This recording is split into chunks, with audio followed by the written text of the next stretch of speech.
एक ही साधे सब सधे, सब साधे सब जाए।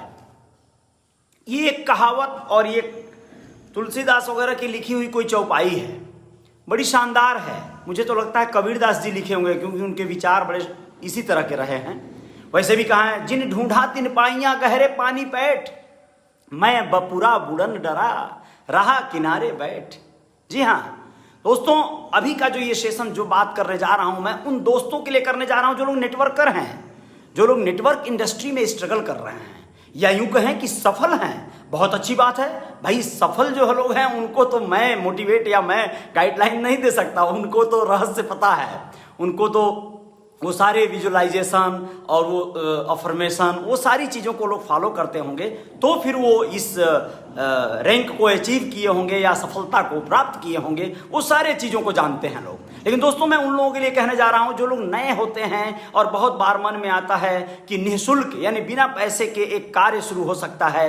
गरीब और ऐसे युवा और तेज तर्रार होनहार बच्चों के लिए बहुत ज़रूरी है, जिनके अंदर जरा सी भी एक्टिविटी है और उन्हें अमीर बनने की बहुत ललक है, ख्वाहिश है, सारी सुख सुविधाएं उन्हें भी चाहिए, तो फिर शिद्दत से काम नहीं कर पाते हैं वो लोग। कई बार ऐसा होता है, कुछ एक कंपनियों को लोग ज्वाइन करते हैं और कुछ ही दिन बाद थोड़ी सी परेशानियां जब आती हैं तो उसे छोड़कर फिर दूसरी कंपनी को ज्वाइन कर लेते हैं।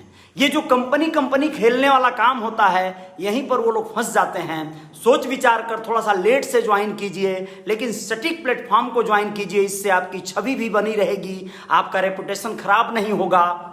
एक बार छवि बिगड़ती है तो फिर लोग जो है कटने लगते हैं। अगर आप अच्छी चीज भी लेकर आ जाते हैं तो लोग उसे वही पुराने वाली से कंपेयर कर लेते हैं। लोगों को कोई इस बात से सरोकार नहीं है, या कौन उनको समझाने जाएगा कि भगवान कृष्ण बचपन में चीर चुराया करते थे महिलाओं की, गोपियों की, नहाते हुए उनके कपड़े चोरी कर लेते थे, नंगी गोपियों को झांकते ताकते रहते थे, छेड़ते थे। चलिए, बहुत अच्छी बात है, क्योंकि वो भगवान थे, भगवान ऐसा कर सकते हैं, कोई दिक्कत नहीं है। लेकिन इंसान ऐसा करे तो कुचला जाएगा, आप जानते ही हैं, दिक्कत हो जाएगी।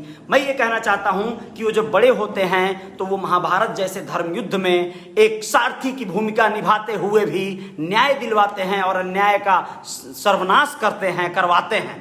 भगवान कृष्ण में बड़ी आस्था है दोस्तों, आप लोग मुझे नास्तिक मत समझिएगा। और आप लोगों को बताना बहुत जरूरी है कि भगवान कृष्ण वही हैं जो एक बार द्वारिकाधीश बनकर अपने मित्र सुदामा को मालामाल कर देते हैं। तो मैं आप लोगों को यह कहना चाहता हूं कि आप लोगों की गलतियां जो विगत दिनों हुई रहेंगी, उसको जो इग्नोर करने वाली जो आबादी है वो हमारी नहीं है। वो लोग एक गलती को पकड़ लिया, जीवन भर के लिए सिंबल लगा दिया। आप तमाम हमारे नेताओं मंत्रियों को देख लीजिए, पहले जमाने के चोर थे लोग, कई लोग ऐसे हैं, कुछ भी करते थे, कुछ भी अनाप शनाप काम, कत्ल मर्डर, तिहाड़ जेल रिटर्न का सर्टिफिकेट उनके पास रहता था। और अब वो मंत्री मिनिस्टर बन के अगर मान लीजिए विधायक बन गए, सांसद बन गए, तो वो अब अच्छे कार्य कर रहे हैं, वो दयालु हो गए हैं। उम्र बढ़ी है तो उनके अंदर पेशेंस और धैर्य आ गया है, समझ आ गई है। पुलिस की लाठी ने उन्हें समझा दिया है कि भैया हर बार जो है गुंडागर्दी नहीं चलेगी। तो भी लोग जो है वही पुरानी वाली छवि से उनको कंपेयर करके देखते हैं। तमाम ऐसे नेता हैं, नाम लेना बहुत जरूरी नहीं है, आप लोग खुद समझदार हैं। तो मैं अभी आप लोगों को ये कहने जा रहा था कि नेटवर्कर भैया लोग, जो भी लोग हैं, मैं आप लोगों को बताऊं कि उन लोगों को करना ये चाहिए कि आप लोग बड़े शिद्दत से और बड़े धैर्य से आप लोग एक विषय पे काम करें। शिद्दत और धैर्य का आलम ये होना चाहिए कि किसी भी काम को इस दुनिया में 100% के रेशियो पे नहीं करोगे तो खत्म हो जाओगे, वो मिलेगा ही नहीं। मुझे देख लो, मैं गाना गाने निकला था, स्टेज करता था, मैं प्रोग्राम करता था, बहुत अच्छा नहीं गाया, खत्म हो गया। मैं मतलब ये बता देना चाहता हूं कि क्या होता है, तुम्हारे अंदर जो कमियां होंगी तुम उसे छुपाओगे, समझ लो और गड़बड़ा रहे हो, ऐसा होता है। मेरे अंदर जज्बा देखो, मैं 22 काम किया हूं और एक दो काम बताऊंगा तो तुम लोग हैरान हो जाओगे भैया, परेशान हो जाओगे। मैं आप लोगों को क्रमशः कई बार आएगा वक्त, मैं बताऊंगा जो कुछ भी है, जो कुछ भी किया हूं, जो कुछ भी करता हूं, सब बताऊंगा। लेकिन बस इतना समझ लीजिए कि आपको शिद्दत से एक काम करना होगा।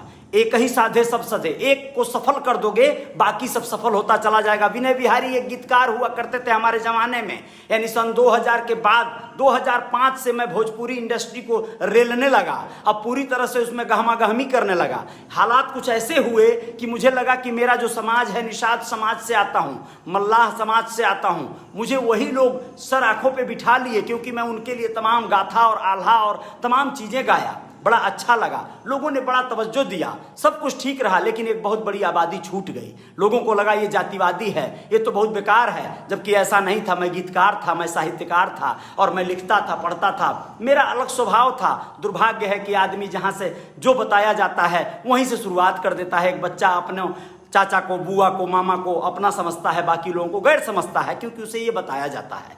तो ये चीज़ें मेरे साथ भी हुई और बड़े होने के साथ साथ, यानी बड़ा तो क्या होता है, मैं उम्र बढ़ने के साथ साथ थोड़ी सी समझ आ गई। तो दोस्तों मैं आप लोगों को बताना चाहूँगा कि 100% के रेशियो पे काम करना होगा।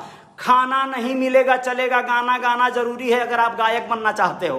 खेसारी लाल यादव को देख लो, दिनेश लाल निरहुआ को देख लो, झंझावतों में रह के, परेशानियों में रहकर भी इन लोगों ने गाना गाना नहीं छोड़ा। आज कहाँ पर हैं आप लोग देख लो। मनोज तिवारी को ले लो, सबसे बड़ी बात है मनोज तिवारी जी इतने बड़े गवैया बन गए, इतने बड़े जो है व्यक्ति बन गए। ये बात अलग है कि उनकी पत्नी उनको तलाक दे दी, अब वो अकेले रहते हैं। हाँ, ये ठीक भी है कि पत्नी ने तलाक जरूर दिया, लेकिन भारतीय जनता पार्टी ने उनको अपना लिया, क्योंकि भारतीय जनता पार्टी इस तरह के लोगों को आश्रय जरूर दे देती है। और तमाम ऐसे लोग हैं, पत्नी से नाराज हो गए, खफा हो गए, छोड़ दिए, तो बोल दीजिए कि समाज सेवा और देश सेवा के लिए छोड़ दिया, तो जनता जो हमारी है वो भी आपको प्यार दे देती है। लेकिन आप लोग ये समझ लीजिएगा कि बिना पत्नी छोड़े भी सफलता पाई जा सकती है। आपके अंदर जज्बा होना चाहिए, जुनून होना चाहिए। किसी कार्य को 100% के रेशियो पर करना पड़ेगा, आपको लग जाना पड़ेगा, आपको समय युक्ति से, समझदारी से देंगे तब चलेगा। आप जज्बात में आकर किसी काम में मत कूदिएगा, सिस्टम से करिएगा। जहाज में बैठकर उड़ने की सोचिएगा, पंख लगाकर उड़ने का जमाना नहीं है, क्योंकि आप चिड़िया नहीं और न बन सकते हैं। इसलिए आप कोशिश करिएगा कि सेफ्टी से, सिस्टम से। तैरना नहीं आता है तो नाव में बैठिएगा, किसी के चढ़ाने पर ढप से कूद मत जाइएगा, नहीं तो नीचे से फूल के ऊपर आएंगे 2 दिन बाद तो दिक्कत हो जाएगी। कहने का मतलब यह है कि आप समझदारी से काम करेंगे तो सफल हो जाएंगे। आपके अंदर सफलता के वो अंकुरित बीज जो है वो प्रफुल्लित हो जाएंगे और वो एक वट वृक्ष का रूप ले लेंगे। आपके अंदर जज्बा होना चाहिए, एकदम शिद्दत से काम करिए। ये बहुत बड़ी बात है, ये बहुत ही शानदार बात है। एक सफलता आपको और अनेकों सफलता के लिए प्रेरित कर देगी, कई तरह के आपको प्रकल्प लगवा देगी। तो आप नेटवर्कर हैं, नेटवर्क करके देखिए। एक छोटा सा गुड़ रहस्य है, नेटवर्क का एक ही लॉजिक होता है दोस्तों। आपके पास धन नहीं है, लेकिन आप अपने साथ बहुत सारे लोगों को काम करवाने लगते हैं। नेटवर्क बहुत बड़ी चीज़ है, बहुत बड़ी शक्ति है। 55% लोग अमेरिका में नेटवर्क करते हैं, क्योंकि उन लोगों को पता है नेटवर्क की ताकत। अमेरिका वाले वैसे भी बहुत ताकतवर हैं, बहुत समझदार हैं, सुलझे हुए लोग हैं। तो नेटवर्क की ताकत यही है। कोई भी, अमेज़न एक नेटवर्क है। आप किसी भी सेक्टर पर कार्य करते हैं, चाहे आप कोई कंपनी बनाइए, कोई कारखाना, लघु उद्योग लगा दीजिए, नेटवर्क से जरूर जोड़िए, ताकि एक बड़ी आबादी उसका उपभोक्ता हो सके, कंज्यूमर हो सके।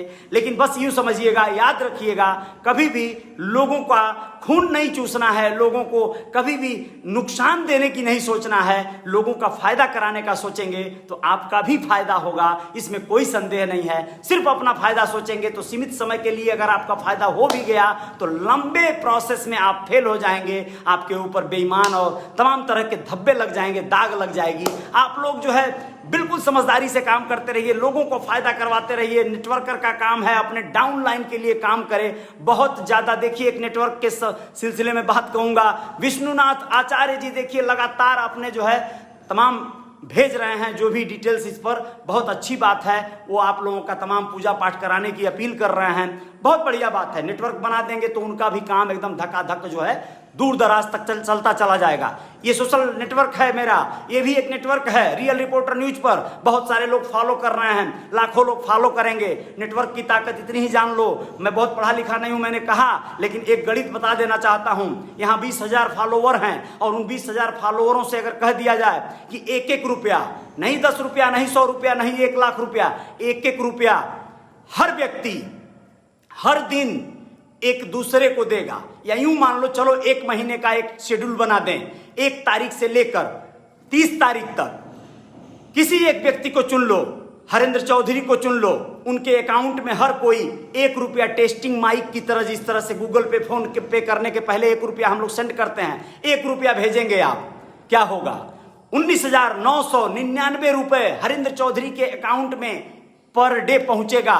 30 दिन अगर सब लोग एक ही व्यक्ति को भेज रहे हैं तो सोचो 19,999 रुपए के रेशियो से 30 दिन तक कितना रुपया हो गया?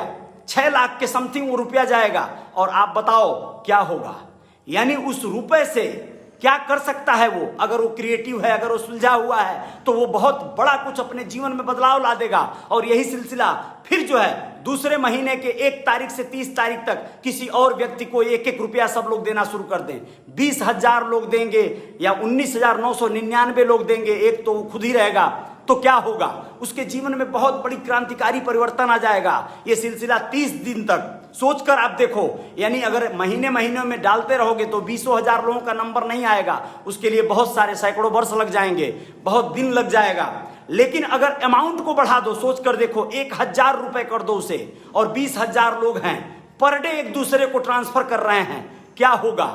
यानी आपके पास एक ठोस पूंजी आ गई, आप अपना काम किए, दूसरे लोगों के पास भी ठोस पूंजी चली गई, वो भी अपना काम किए। लेकिन इसमें से अगर एक कड़ी खराब निकल गई, एक बेईमान निकल गया, तो पूरी कड़ियां पूरी बिखर जाएंगी, सब कुछ टूट जाएगा। मजबूती से चेन को बना के रखो। ब्लॉकचेन या नेटवर्क इसी का नाम है। इस ताकत को समझने की जरूरत है। यहाँ पर हर कोई एक दूसरे के लिए कार्य करता है, और जब टीम वर्क होती है तो बहुत बड़ी से बड़ी लड़ाइयाँ आसानी से जीत ली जाती हैं और जीती जाती हैं। पूरे देश में इसी तरह का, दुनिया में इसी तरह का जो है चीज चल रहा है। जय जयकार जारी रहेगी, मेरा आशय, मुझे लगता है सभी लोग समझ गए होंगे। जो नेटवर्कर भाई होंगे स्पेशली उनके लिए था, अन्यथा किसी को बुरा लगा हो ये बात और ये कॉन्सेप्ट तो मुझे नहीं मालूम। लेकिन मेरे पास तो हर विषयों पे, हर बातों पे बोलने के लिए मुद्दे हैं और मैं बोलूंगा। जय जयकार जारी रहेगी, ये मेरा स्वभाव है, इसे बदलना कोई कोशिश न करे तो बेहतर होगा, मैं खुद भी बदल नहीं पाता हूं। राजू सिंह जी बहुत बहुत धन्यवाद, शुक्रिया। रामायण यादव जी बहुत बहुत शुक्रिया, बहुत बहुत धन्यवाद। मेरे मित्र हैं रामायण यादव जी, बैंकॉक थाईलैंड में रहते हैं, बहुत अच्छे और एकदम क्रिएटिव और धनाढ़ पर्सनालिटी हैं। सद्दाम हुसैन जी बहुत बहुत शुक्रिया आपका, बहुत बहुत धन्यवाद। बलवंत शर्मा जी बहुत बहुत शुक्रिया, बलवंत जी। प्रेम सिंह जी बहुत बहुत शुक्रिया, बहुत बहुत धन्यवाद आप सभी का। जैन रमेश जी बहुत बहुत धन्यवाद। हरिंदर जी बहुत बहुत धन्यवाद, बहुत बहुत शुक्रिया। और साथ ही साथ रजनीश सिंह जी बहुत बहुत शुक्रिया। श्रवण कुमार निषाद जी बहुत बहुत धन्यवाद आपका, श्रवण कुमार निषाद जी। मैं गया था रुद्रपुर, आप मुंबई लौट गए थे, आपसे मुलाकात नहीं हुई। जितेंद्र जी से मिलकर आया श्रवण भैया, बहुत बहुत धन्यवाद। विष्णुनाथ आचार्य जी बहुत बहुत धन्यवाद। विष्णुनाथ आचार्य जी बहुत बहुत बहुत कृपा आपकी, और आप जीवन में लोगों के खुशियां भरते रहिएगा। बस कोई फराटगिरी मत करिएगा, क्योंकि बाबा वगैरह आजकल बहुत तांडव मचा दिए हैं, और मैं नहीं चाहूंगा कि आगे और भी तांडव ये देश के लोग झेलें। फ्रॉडगिरी तो इस क्षेत्र में भी हो सकता है, किसी क्षेत्र में, नेटवर्क में भी हो सकता है। किसी भी क्षेत्र में कोई फ्रॉडगिरी न करे, दिल से खोल के लोगों से जो कहना है कहे। नहीं चल पाता है यार भीख मांगे, लेकिन फ्रॉडगिरी न करे, ये होना चाहिए, बहुत जरूरी है। सुमित प्रतीक बहुत बहुत शुक्रिया, बहुत बहुत धन्यवाद। रिंकू ठाकुर जी थैंक यू, आपने सैल्यूट यू कहा, बहुत बहुत धन्यवाद आपको, बहुत बहुत शुक्रिया। अमरेश कुमार जी बहुत बहुत धन्यवाद। तुषार कांत परास्ते जी बहुत बहुत धन्यवाद। प्रभाकर शंकर जायसवाल जी बहुत बहुत धन्यवाद, बहुत बहुत शुक्रिया, बहुत बहुत धन्यवाद। प्रेम सिंह जी, उत्तम चंद निषाद जी बहुत बहुत शुक्रिया आपका, बहुत बहुत धन्यवाद। आ रहा हूं आपके साथ चाय पीने भैया, आप बहुत महान लीडर हैं मेरे लिए। उत्तम चंद निषाद जी को आज देखिए, देखकर मुझे प्रेरणा मिल रही है। उत्तम चंद निषाद जी नेटवर्क इंडस्ट्री के एक महारथी हैं, सूरमा हैं। ये जो नेटवर्क इन्होंने जिस लेवल पे किया है, इन्होंने प्रूफ किया है कि नेटवर्क की ताकत अगर कोई जानना चाहता है, उत्तम चंद निषाद को संपर्क कर ले।